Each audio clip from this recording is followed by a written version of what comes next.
स्वागत है दोस्तों आपका एक बार फिर से एक नए लेक्चर में। दोस्तों आज की वीडियो में हम लोग एक नया टॉपिक स्टार्ट करेंगे, social organization in honey bee यानी मधुमक्खियों में सामाजिक संगठन क्या है। पिछले वाले लेक्चर में हम लोग देख लिए थे मधुमक्खियों से संबंधित कुछ खास बातें क्या हैं और इनका सिस्टमेटिक पोजीशन क्या है, हैबिट एंड हैबिटेट क्या है यानी वास स्थान एवं स्वभाव क्या है। और वीडियो के लास्ट तक हम लोग ये भी देख लिए थे मधुमक्खियों की वो कौन कौन सी प्रजातियाँ हैं जिनका कल्चर करके हम शहद प्राप्त कर सकते हैं। इस वीडियो में हम आपको डिटेल में बताएंगे social organization in honey bee यानी मधुमक्खियों में सामाजिक संगठन क्या है, एग्जाम में इससे संबंधित सवाल कैसे पूछे जाते हैं और एक छत्ते के अंदर मधुमक्खियों की कितनी संख्या होती है और एक ही मधुमक्खी के द्वारा दिए गए अंडे से 3 तरह की कास्ट यानी कि क्वीन, वर्कर और ड्रोन कैसे बन जाते हैं। क्वीन की क्या विशेषता होती है, लाइफ स्पेन कितने दिन का होता है यानी कि जीवन काल कितने दिन का होता है और पूरे जीवन काल में कितने अंडे देती हैं।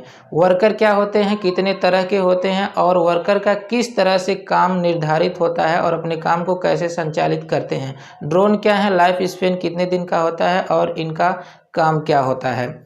बाकी इसके बाद हम आपको बताएंगे नए छत्ते का निर्माण कैसे होता है और एक ही छत्ते के अंदर कई रानी मक्खी बन जाती हैं तो उनका क्या होता है। कभी कभी मधुमक्खियां पूरा छत्ता छोड़ के क्यों उड़ जाती हैं, मधुमक्खियों में डांस क्या होता है और ये डांस क्यों किया जाता है। तो ये सारा डिटेल हम आपको इस वीडियो के अंदर देंगे, तो लास्ट तक बने रहिए। 100% आपको समझ में आएगा और एग्जाम में ज़्यादा मेहनत करने की ज़रूरत आपको नहीं पड़ेगी। आइए सबसे पहले हम देख लेते हैं कि इससे संबंधित एग्जाम में सवाल कैसे पूछा जाएगा। तो देखिए सवाल इस तरह से पूछा जाएगा, give an account of social organisation of honey bee यानी कि जो मधुमक्खियों में सोशल ऑर्गेनाइजेशन होता है उसका एक अकाउंट दीजिए यानी कि उसे समझाइए, उसका समरी दीजिए। तो सबसे पहले एग्जाम में आप हेडिंग डाल देंगे social organization in honey bee यानी कि मधुमक्खियों में सामाजिक संगठन। तो आपको बता दें मधुमक्खियों में विकसित तरह का सामाजिक संगठन पाया जाता है और डिवीजन ऑफ लेबर पाया जाता है। डिवीजन ऑफ लेबर का मतलब श्रम विभाजन, जिस मधुमक्खी का जैसा काम होता है उसी हिसाब से उनका वर्गीकरण कर दिया जाता है और छत्ते में स्थान दे दिया जाता है। आपको बता दें कि अगर एक विकसित तरह की कॉलोनी है और मतलब एक विकसित तरह का छत्ता है तो उसके अंदर 30 से 40 हजार मधुमक्खियां पाई जाती हैं और इन 30 से 40 हजार मधुमक्खियों के अंदर 3 कास्ट होती है यानी 3 तरह की मक्खियां पाई जाती हैं, जिसमें क्वीन होती है जो अकेले होती है, इसके अलावा बहुत सारे वर्कर्स होते हैं तथा कुछ ड्रोन होते हैं। जो रानी मक्खी होती है वही पूरे छत्ते की मदर होती है यानी एग लेइंग करके पूरे छत्ते का निर्माण करती है। तो जो रानी मक्खी होती है वो 2 तरह के अंडे देती है, फर्टिलाइज्ड एग और अनफर्टिलाइज्ड एग यानी कि निषेचित अंडे और अनिषेचित अंडे। जो अनिषेचित अंडा होता है उससे नर मक्खी का जन्म होता है यानी जिसे मेल या फिर ड्रोन कहते हैं और जो फर्टिलाइज्ड एग यानी निषेचित अंडा होता है उससे वर्कर्स डेवलप होते हैं यानी वर्कर का जन्म होता है। अब आपको ये लगेगा कि जब फर्टिलाइज्ड एग से वर्कर और अनफर्टिलाइज्ड एग से ड्रोन यानी नर पैदा होते हैं तो फिर रानी मक्खी कैसे बनती है। तो देखिए जो फर्टिलाइज्ड एग से वर्कर बनते हैं उसमें से कुछ 1 या 2 वर्कर को शाही जेली खिला करके उन्हें रानी बना दिया जाता है। यानी कि ये समझिए कि वर्कर अगर शाही जेली खा लेते हैं या रॉयल जेली खा लेते हैं तो वो रानी बन जाते हैं। अब आपको ये लगेगा कि रॉयल जेली या शाही जेली कौन सा पदार्थ है जिसे खा लेने के बाद वर्कर क्वीन में चेंज हो जाते हैं यानी रानी में चेंज हो जाते हैं। तो देखिए जो रॉयल जेली या शाही जेली होती है वो पॉलन और नेक्टर यानी मकरंद का मिक्सचर होता है जिसे वर्कर अपने मुंह में सलाइबा के साथ मिला करके रानी को खिलाते हैं, यही शाही जेली है और इसे ही खा करके वर्कर जो होते हैं वो रानी में चेंज हो जाते हैं। तो इसे एग्जाम में आप लिखेंगे कैसे, शुरू में आपको इतना एग्जाम में दिखाना पड़ेगा। देखिए जब आप हेडिंग डाल देंगे social organization in honey bee तो नीचे आप लिख देंगे a well organised division of labour is found in colony of honey bee यानी जो हनी बी की कॉलोनी है। हनी बी का मतलब क्या, हनी बी का मतलब शहद मक्खी, जो शहद मक्खी है उसकी कॉलोनी में well organised division of labour यानी कि पूरी तरह से विकसित प्रकार का श्रम विभाजन पाया जाता है। A good and well developed colony of बीज यानी कि एक अच्छी और विकसित कॉलोनी के अंदर 40 से 50,000 इंडिविजुअल्स, मतलब एक विकसित तरह की अगर कॉलोनी है तो उसके अंदर 40 से 50,000 इंडिविजुअल यानी कि कैंडिडेट पाए जाते हैं, जो मैंने अभी आपको बताया है। इट कंसिस्ट ऑफ 3 कास्ट्स, इसके अंदर 3 कास्ट यानी 3 कैटेगरी होती है, जो क्या है, queen, drone and worker, 3 caste इसके अंदर पाई जाती है। The queen after fertilisation lay, the queen यानी जो रानी मक्खी है, आफ्टर फर्टिलाइजेशन यानी कि निषेचन के बाद लेज देती है, लेज मतलब देना, फर्टिलाइज्ड एंड अनफर्टिलाइज्ड एग्स यानी 2 तरह के अंडे देती है। फर्टिलाइज्ड का मतलब निषेचित और अनफर्टिलाइज्ड का मतलब अनिषेचित, एग्स का मतलब अंडे, बोथ यानी दोनों तरह के अंडे देती है। फ्रॉम अनफर्टिलाइज्ड एग यानी जो अनिषेचित अंडे होते हैं उससे मेल बी प्रोड्यूस, उससे नर मक्खी प्रोड्यूस यानी डेवलप हो जाती है, जन्म लेती है। Which are known as drone, उसी को क्या कहते हैं, ड्रोन कहते हैं। जो नर मक्खी होती है उसी को ड्रोन या किंग भी कहते हैं।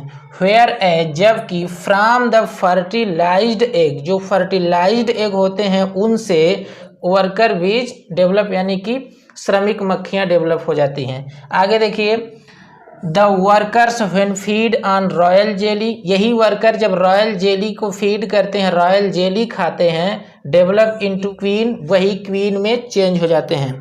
तो एक बार फिर से आप लोग समझ लीजिए, जो रानी मक्खी होती है वो 2 तरह के अंडे देती है, निषेचित अंडे और अनिषेचित अंडे। निषेचित अंडे से वर्कर भी डेवलप होते हैं, उसमें से कुछ वर्कर को या 1-2 वर्कर को शाही जेली खिला करके रानी बना दिया जाता है, यानी शाही जेली खाने से ही वो रानी बन जाती हैं। ये खिलाते कौन है, वर्कर ही खिलाते हैं। और जो अनफर्टिलाइज्ड एग होते हैं उनसे तो आपने देखा ही कि मेल डेवलप होते हैं।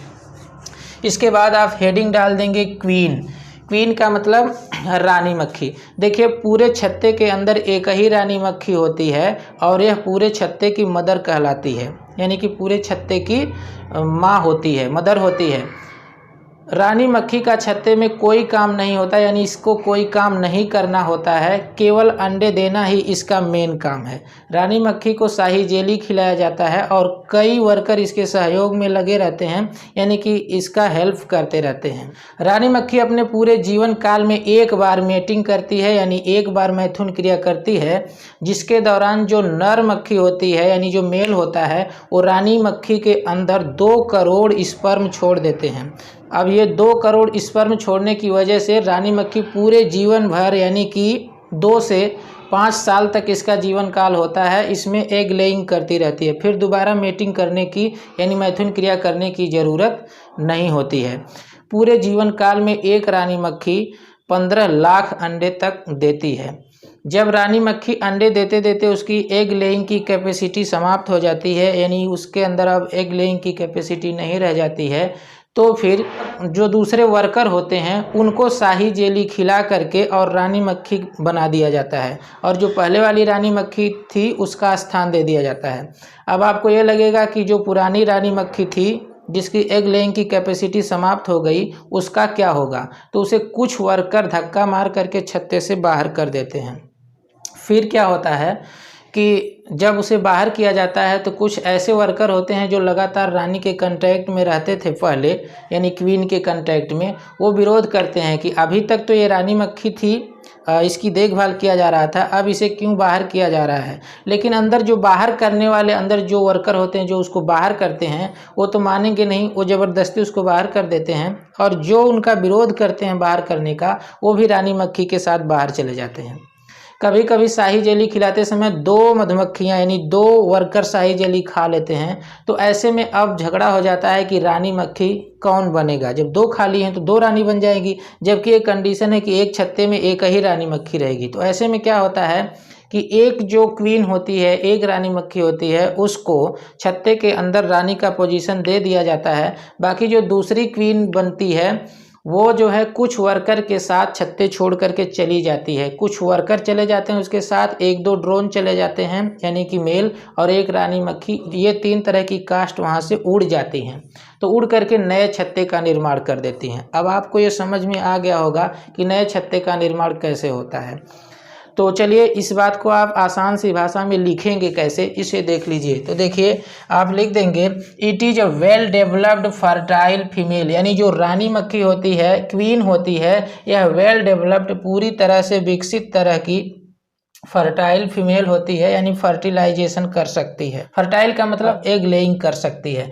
बाकी जो वर्कर होते हैं वो भी फीमेल होते हैं, लेकिन वो स्टेराइल होते हैं, फर्टाइल नहीं होते हैं, वो अंडे नहीं दे सकते, यानी कॉपुलेशन नहीं कर सकते हैं। आगे लिख देंगे commonly one queen is found in each colony. सामान्यतः, कॉमनली का मतलब सामान्यतः, वन क्वीन एक ही रानी होती है, पाई जाती है, इन ईच कॉलोनी यानी प्रत्येक कॉलोनी में, प्रत्येक छत्ते के अंदर एक ही रानी मक्खी रहती है। And feed on royal jelly, एक ही मक्खी रहती है और खाती क्या है, रॉयल जेली खाती है। सी इज मदर ऑफ कॉलोनी, यानी जो रानी मक्खी होती है ये पूरे कॉलोनी की मदर होती है, क्योंकि पूरे कॉलोनी में एक ही रानी मक्खी होती है और ये पूरी कॉलोनी की मदर इसलिए कही जाती है क्योंकि इसी के द्वारा पूरी कॉलोनी का निर्माण होता है, इसी के अंडे देने से। And never allotted any duty, रानी मक्खी को कोई ड्यूटी अलॉट नहीं होती है, यानी उसे कोई काम नहीं करना होता है। Any duty except egg laying, यानी अंडे देने के सिवाय रानी को कोई काम नहीं करना होता है। Structurally she is enable to produce wax and honey. Structurally का मतलब इसकी संरचना ही ऐसी होती है, ऐसी इसकी स्ट्रक्चर होती है कि ये मक्खी यानी जो रानी मक्खी है वो अनेबल का मतलब असमर्थ होती है, टू प्रोड्यूस का मतलब उत्पन्न करने में, वैक्स का मतलब मोम, यानी ये रानी मक्खी ना तो मोम बना सकती है और ना ही शहद ला सकती है। ऐसा क्यों है, क्योंकि ऐसी ही इसकी संरचना होती है कि ये शहद बनाने में भी अक्षम होती है, यानी असमर्थ होती है, और वैक्स बनाने में भी असमर्थ होती है, संरचना ही इसकी ऐसी होती है।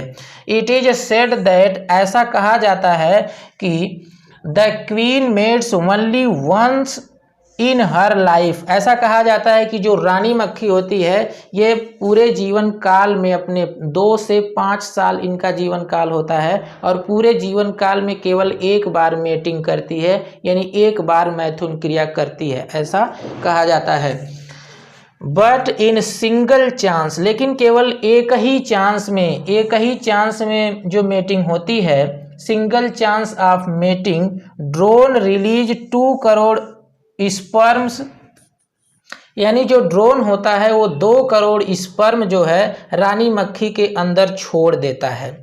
Release 2 crore sperms, 2 crore sperm जो है वो मेल रानी मक्खी के अंदर छोड़ देता है। Which are sufficient for the fertilisation of eggs, जो एग को फर्टिलाइजेशन करने के लिए, फर्टिलाइज्ड करने के लिए सफिशिएंट हैं, काफ़ी हैं, थ्रू आउट हर लाइफ स्पेन, इसके पूरे जीवन काल में, पूरे जीवन काल में जितना भी फर्टिलाइजेशन होगा एग का, वो 2 करोड़ स्पर्म काफ़ी हैं। The queen lays fertilised and unfertilised egg, ये बात मैंने अभी आपको पहले ही बता दिया है कि जो रानी मक्खी यानी क्वीन होती है वो 2 तरह के अंडे देती है, फर्टिलाइज्ड और अनफर्टिलाइज्ड, यानी निषेचित और अनिषेचित 2 तरह के अंडे देती है। इसके बाद देखिए वन क्वीन लेज अबाउट 1500 से 2000 एग्स पर डे, यानी एक जो रानी मक्खी होती है वह प्रतिदिन 1500 से 2000 तक अंडे ले करती है, यानी 1500 से 2000 अंडे देती है। इसके बाद देखिए the total weight of 100 eggs is equal to her body weight, यहाँ पर देखिए ये कहा गया है कि 100 अंडे का जो वजन होता है वह जो रानी मक्खी है उसके वजन के बराबर हो जाता है। सोचने की बात यह है कि अगर 100 अंडे ही रानी मक्खी के वजन के बराबर हो जा रहे हैं तो ये तो 1500 या 2000 अंडे भी देती है। इसका मतलब कि जो रानी मक्खी होती है वह अपने वजन से 15 गुना या 20 गुना अधिक अंडे देती है। ये बात काफ़ी आश्चर्य की है, यानी कि अपने बॉडी वेट से 15 गुना 20 गुना अधिक अंडे एक दिन में देती है। आगे देखिए in the whole life span of 2 to 5 years a queen lays about 15 lakh eggs. सोचने की बात है कि एक रानी मक्खी अपने पूरे जीवन काल में, यानी 2 से 5 साल इसका जीवन काल होता है, तो पूरे जीवन काल में 15 लाख अंडे देती है। ये बात मैं एक बार अपने ऑफलाइन कोचिंग में पढ़ा रहा था, तो 2 लड़के बात करने लगे। तो हमने कहा कि क्यों बात कर रहे हो, तो एक को खड़ा कर दिया। हमने कहा बताओ क्यों बात कर रहे हो, तो खड़ा हो गया, कह रहा सर बताने लायक नहीं है, बाद में बता देंगे। हमने कहा जो बात बताने लायक है ही नहीं वो बात क्लास में करते क्यों हो।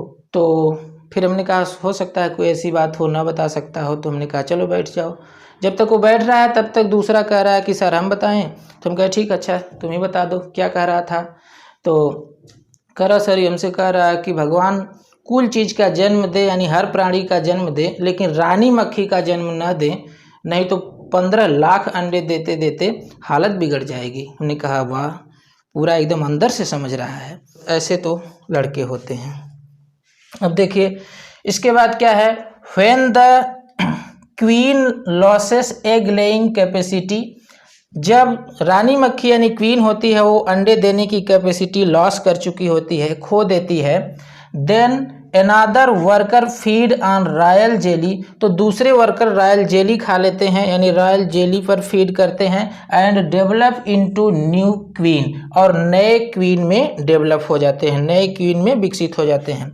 एट द सेम टाइम, इसी समय, at the same time old queen may be driven out, यानी कि उसको बाहर भगा दिया जाता है। But some workers object that, कुछ वर्कर इसका ऑब्जेक्शन करते हैं, विरोध करते हैं।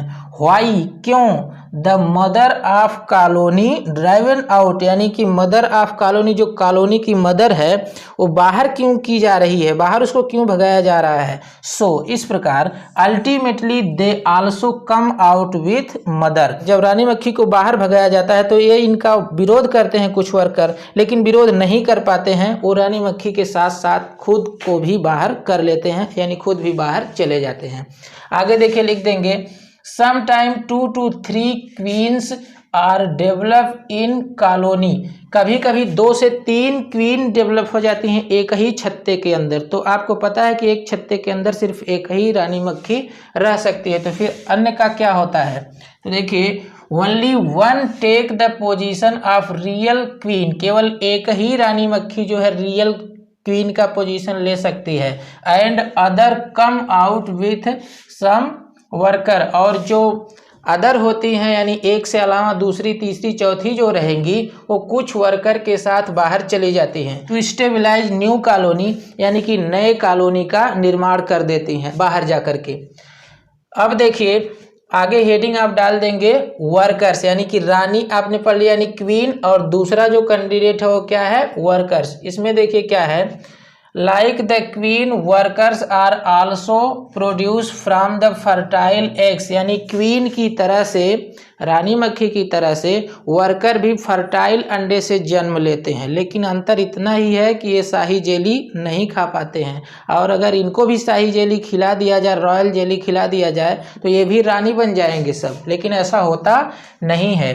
It take 21 days in the development from egg to adult, यानी कि अंडे से लेकर के और एडल्ट यानी सयाना एडल्ट बनने तक का समय जो होता है वो 21 दिन होता है, यानी 21 दिन में अंडे से लेकर के एडल्ट बन जाते हैं। और फिर total life span of worker is about 6 week, यानी कि टोटल इनका जो लाइफ स्पेन जीवन काल होता है वो केवल 6 सप्ताह का होता है, और 6 सप्ताह आप समझ सकते हैं 1.5 महीने के आसपास।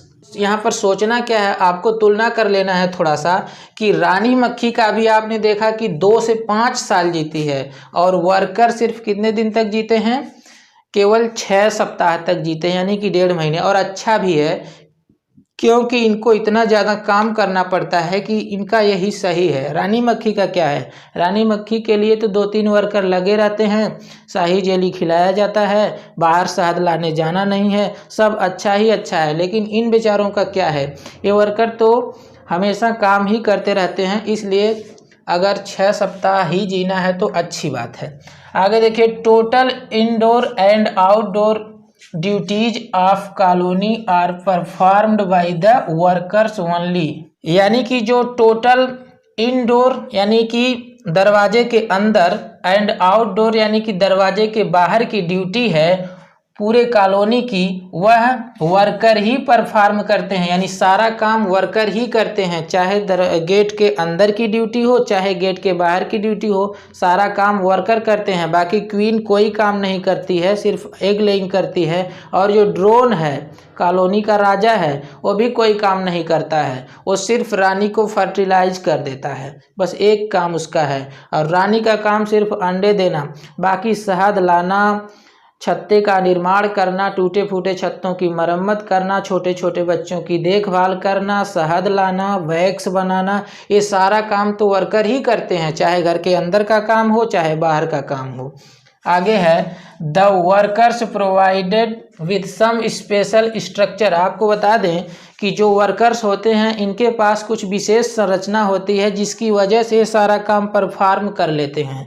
रानी मक्खी क्यों काम नहीं करती? क्योंकि उसके पास काम करने की कैपेसिटी ही नहीं है। ड्रोन के पास यानी कि राजा के पास भी नहीं है। वर्कर के पास कुछ स्पेशल स्ट्रक्चर होती हैं जिसकी वजह से यह सारा काम संचालित कर लेते हैं। अब देखिए वो कौन कौन से इनके पास स्पेशल स्ट्रक्चर है। पहला देखिए long proboscis for sucking the nectar. इनके पास लॉन्ग प्रोबोसिस यानी एक लंबा सा सूंड होता है इनके पास, जिससे यह जो है नेक्टर सक कर लेते हैं। नेक्टर का मतलब मकरंद, फूलों के अंदर से मकरंद चूस लेते हैं इन्हीं प्रोबोसिस यानी सूंड की सहायता से। अगर इनके पास भी सूंड नहीं होता ना तो ये शहद नहीं ला पाते, लेकिन इनके पास ये विशेष संरचना है। दूसरी विशेष संरचना क्या है? Strong wings for fanning. देखिए ये जो वर्कर होते हैं ना इनके पास स्ट्रांग पंख होता है, यानी कि मजबूत विंग्स, मजबूत पंख होता है जिसे फैनिंग करते हैं। फैनिंग का मतलब ये छत्ते के अंदर पंखा चलाते हैं। गर्मी के समय में काफ़ी गर्मी पड़ती है, अगर मधुमक्खियों को या रानी मक्खी को अगर पंखा ना चलाया जाए ना तो वो डेड कर जाएगी, तो उसको पंखा चलाया जाता है। यानी पूरे छत्ते का जो माहौल है उसको कूल किया जाता है, वो एक तरह से आप कह सकते हैं वेंटिलेशन भी किया जाता है। तो ये जो वर्कर्स होते हैं उनका पंख काफ़ी स्ट्रांग होता है, विंग्स, जिसकी वजह से ये पंख चला करके छत्ते को कूल फील कराते हैं। आगे देखिए pollen basket for collection of pollen. यानी जो वर्कर्स होते हैं इनके पास पॉलन बास्केट पाया जाता है। पॉलन लाने के लिए उनकी शरीर में टोकरी की तरह से संरचना होती है जिससे वह पॉलन को यानी कि पराग को कलेक्ट करते हैं। फिर आगे देखिए क्या है? Powerful sting. इनके पास एक मजबूत डंक होता है जिससे क्या करते हैं? टू डिफेंस एंड अटैक, जिससे यह अपनी सुरक्षा भी कर सकते हैं और दूसरे पर आक्रमण भी कर सकते हैं। जैसे मान लीजिए कि अभी छत्ते के अंदर वर्कर है और कोई चींटी जाने लगी या फिर कोई शहद सक करने वाले, जैसे मान लीजिए कि गिलहरी ही आने लगी, तो इससे डिफेंस यानी अपनी सुरक्षा भी करते हैं और उस पर अटैक भी कर देते हैं। और आगे फिर क्या है? Wax gland. वर्कर के पास वैक्स ग्लैंड होती है जिसकी वजह से यह वैक्स बनाते हैं यानी मोम बनाते हैं। यहाँ पर आपको एक खास बात हम आपको बता दें, शायद आप इसमें कंफ्यूज होंगे। कभी कभी सवाल में पूछा जाता है कि मधुमक्खियों का नेचुरल प्रोडक्ट क्या है, तो ऑप्शन में शहद यानी कि हनी भी दिया रहता है और मोम यानी वैक्स भी दिया रहता है। मैक्सिमम स्टूडेंट शहद पर ट्रिक कर देते हैं। तो हनी बी का नेचुरल प्रोडक्ट शहद नहीं है बल्कि वैक्स है। क्यों वैक्स है? क्योंकि वैक्स वर्कर की शरीर से निकलता है, वैक्स ग्लैंड से निकलता है। और शहद इसलिए नहीं है क्योंकि शहद मधुमक्खी के अंदर नहीं बनता है, ये तो फूलों से चूस करके लाती हैं मकरंद यानी कि नेक्टर लाती हैं, पॉलन यानी पराग लाती हैं, पानी लाती हैं, कुछ अन्य प्रोडक्ट भी लाती हैं जिनको अपने मुंह में भर करके लाती हैं प्रोबोसिस में। उसमें कुछ अपना लार भी मिला देती हैं यानी सलाइवा, और वो सब मिला करके छत्ते के अंदर उगल देती हैं। अब छत्ते के अंदर जो उगल देती हैं तो वहाँ पर कुछ एंजाइमेटिक एक्टिविटी होती है जिससे शहद का निर्माण हो जाता है।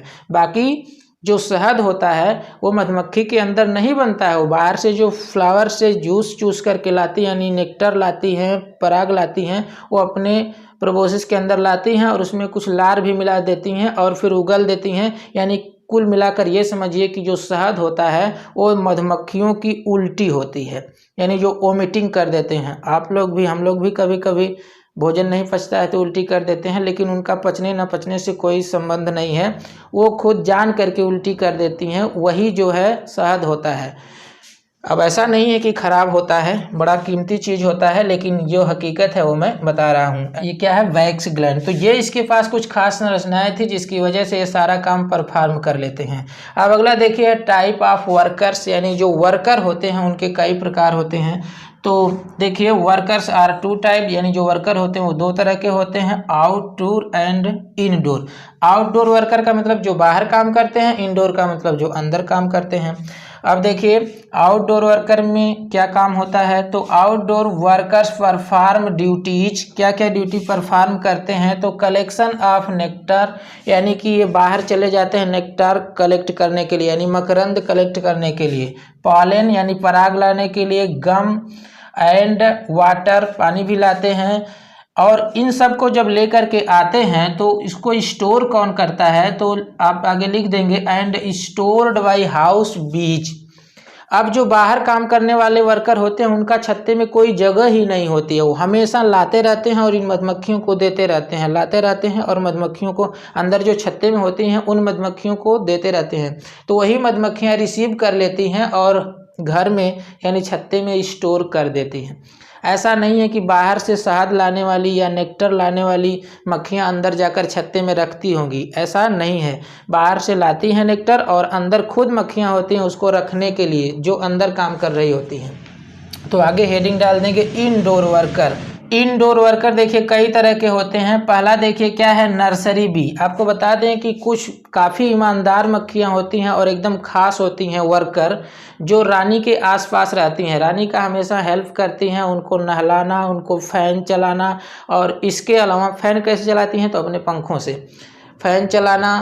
फ़ैन चलाने के लिए तो अलग भी कैटेगरी होती है, लेकिन ये भी जो नर्सरी भी होती हैं ये भी रानी की हमेशा हेल्प करती रहती हैं।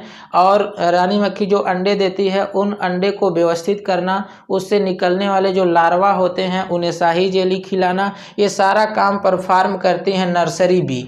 इसके बाद होते हैं बिल्डर, यानी जो इनडोर वर्कर होते हैं उसमें कुछ बिल्डर होते हैं जो छत्ते को बढ़ाते रहते हैं। जैसे जैसे संख्या बढ़ती रहती है वैसे छत्ते को भी ये लोग बढ़ाते रहते हैं, क्योंकि अगर छत्ता नहीं बढ़ाएंगे तो फिर और एग लेइंग कहाँ किए जाएंगे। इसके बाद है रिपेयरर। कभी कभी छत्ते की टूट फूट हो जाती है किसी वजह से, जैसे मान लीजिए आप ही या हम लोग किसी भी तरह से छत्ते की टूट फूट हो जाती है किसी की वजह से, तो उसको रिपेयर करने के लिए रिपेयरर होते हैं जो छत्ते के अंदर ही होते हैं और रिपेयर कर देते हैं। और इसके बाद फिर होते हैं क्लीनर। कुछ मधुमक्खियाँ यानी कुछ वर्कर ऐसे होते हैं जो क्लीनिंग करने का यानी कि साफ़ करने का, साफ़ सफाई का काम करते हैं। जो लार्वा होते हैं उनका या फिर और जो मधुमक्खियाँ उनका जो फीकल मटेरियल होता है या फिर कोई गंदगी होती है या कोई भी पदार्थ होता है छत्ते के अंदर जिसे साफ़ करने की ज़रूरत है, तो उसके लिए क्लीनर लगे होते हैं। आप समझ पा रहे होंगे कि कितना विकसित तरह का सोशल ऑर्गेनाइजेशन है। जैसे लग रहा है कि कोई आदमी इसको सजाया हुआ है, लेकिन ये सारा काम मधुमक्खियाँ ही संचालित करती हैं। सोचने की बात है। तो आप खुद ही समझ सकते हैं डेवलप टाइप का सोशल ऑर्गेनाइजेशन है कि नहीं है, पूरी तरह से विकसित तरह का है। कहीं कहीं तो हमारे समाज में भी ऐसा नहीं होता है, लेकिन मधुमक्खियों में देखिए कैसे सब सेटिंग बनाया हुआ है। आगे देखिए क्या है, फैनर्स, यानी जब छत्ते के अंदर गर्मी होती है तो फैन चलाने के लिए मधुमक्खियों में वर्करों का यानी कि श्रमिकों का एक अलग ग्रुप होता है जो फैन चलाते हैं अपने पंख से और छत्ते को कूलिंग फील कराते हैं। आगे फिर है गार्ड बी। ये स्पेशल तरह के वर्कर होते हैं। इनका काम क्या है, वॉचेज एट द गेटवे, जो गेट पर खड़े रहते हैं। किसका काम बाहर निर्धारित किया गया है, किसका काम अंदर निर्धारित किया गया है, इसको संचालित करना, इसकी देखभाल करना गार्ड भी करते हैं।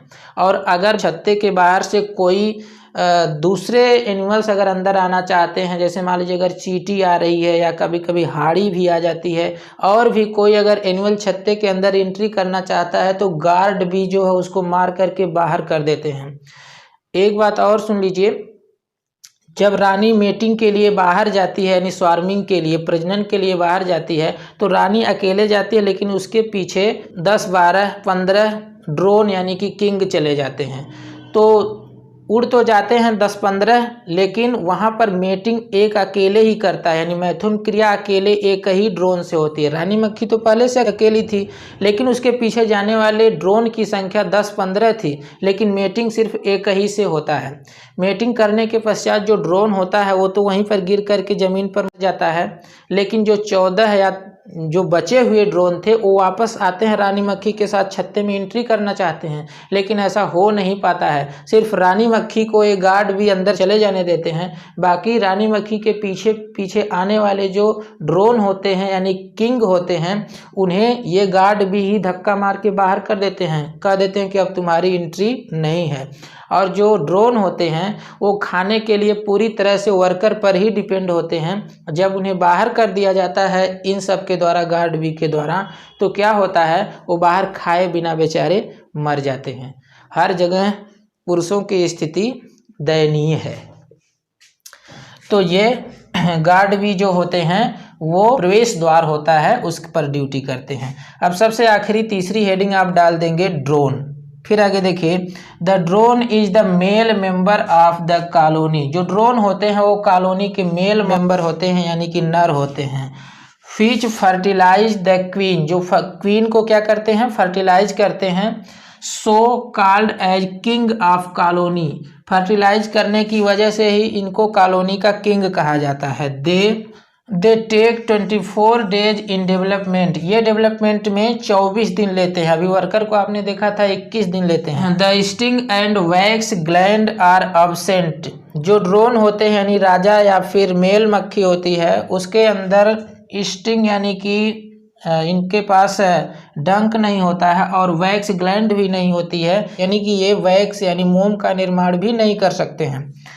They are produce from unfertilised egg, ये बात मैंने पहले भी बता दिया है कि जो ड्रोन होते हैं वो अनफर्टिलाइज्ड एग यानी कि अनिषेचित अंडे से प्रोड्यूस होते हैं। आगे लिख देंगे, drones are totally dependent on workers, जो ड्रोन होते हैं वो पूरी तरह से वर्कर पर ही डिपेंड होते हैं खाने पीने के लिए, अपने से वो नहीं भोजन ला सकते हैं। एंड हैव बीन सीन, और ऐसा देखा गया है, begging for honey from workers, यानी वर्कर से, श्रमिकों से ये शहद की भीख मांगते हुए देखे गए हैं। यानी अगर वर्कर है तो उससे ये खाने के लिए शहद की भीख मांगते हुए देखे गए हैं ड्रोन को, तो उन्हीं के ऊपर पूरी तरह से डिपेंड होते हैं। At the time of swarming the drone follow the queen, यानी कि स्वार्मिंग के समय में, जो स्वार्मिंग का मतलब क्या होता है, वृंदन, जब उड़ते हैं मेटिंग के लिए, तो मेटिंग का मतलब मैथुन के लिए जब रानी उड़ती है तो ड्रोन उसके पीछे पीछे उड़ते हैं, यानी रानी का ही फॉलो करते हैं, क्वीन का ही फॉलो करते हैं। कॉपुलेट, फॉलो करने के बाद कॉपुलेट कर देता है कोई एक, उड़ते तो कई हैं लेकिन कॉपुलेट करता है एक, यानी कि एक ही मैथुन क्रिया करता है। कॉपुलेट एंड डाई, कॉपुलेट करने के बाद क्या हो जाते हैं, मर जाते हैं, गिरते हैं और वहीं ख़त्म हो जाते हैं। आफ्टर कॉपुलेशन, और कॉपुलेशन के बाद क्या होते हैं, ये मर जाते हैं। तो दोस्तों इस प्रकार से आपने देख लिया कि मधुमक्खियों में विकसित तरह का सोशल ऑर्गेनाइजेशन किस तरह से पाया जा रहा है। आपको इसमें कौन सी बात आश्चर्य लगी, कमेंट करके बताइए। मिलते हैं फिर नेक्स्ट वीडियो में, तब तक के लिए जय हिंद।